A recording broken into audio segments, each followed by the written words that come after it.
महाड औद्योगिक वसाहतीतून एक खळबळजनक घटना समोर आली आहे। पोलीस आणि अंमली पदार्थ नियंत्रण विभाग म्हणजेच एनसीबी यांच्या संयुक्त कारवाईत तब्बल 88 कोटी 92 लाख रुपयांचा किटामाइन हा धोकादायक ड्रग जप्त करण्यात आलाय। ही कारवाई एका बंद पडलेल्या कंपनीच्या परिसरात करण्यात आली। मिळालेल्या गोपनीय माहितीवरून महाड एमआयडीसी मधील एका जुन्या बंद युनिटमध्ये बेकायदेशीर रसायन प्रक्रिया सुरू असल्याची माहिती पोलिसांना मिळाली होती। तपासणी दरम्यान येथे 34 किलो किटामाइन पावडर आणि 13 किलो लिक्विड स्वरूपातील किटामाइन जप्त करण्यात आलं।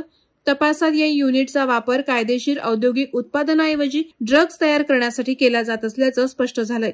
यामध्ये अनेक व्यक्ती सामील असल्याचा संशय आहे। काही संशयितांना ताब्यात घेण्यात आलं असून संपूर्ण नेटवर्कचा शोध घेण्यासाठी तपास अधिक गतीनं सुरू आहे। या प्रकरणी गुन्हा दाखल करण्यात आलाय। संबंधित व्यक्तींवर कठोर कारवाई करण्यात येणार असून अशा प्रकारच्या बेकायदेशीर उद्योगांची मुळं उपटून टाकण्याचा निर्धार पोलिसांनी व्यक्त केलाय। किटामाइनचे सेवन मेंदूवर गंभीर परिणाम करते, यामुळे व्यक्ती मानसिक रुग्ण बनू शकतो। या अवैध धंद्यांमुळे परिसरात गुन्हेगारी वाढते आणि स्थानिक नागरिकांच्या सुरक्षिततेला धोका निर्माण होतो। त्यामुळे पोलिसांना याबाबत कठोरात कठोर कारवाईची मागणी करण्यात येत आहे। वादळवारा लाईव्हसाठी संदीप जाबडे, महाड। नवी मुंबई व रायगड जिल्ह्यातील ताज्या बातम्या आणि घडामोडींसाठी सबस्क्राईब करा वादळवारा लाईव्ह चॅनल आणि दाबा बेल आयकॉन।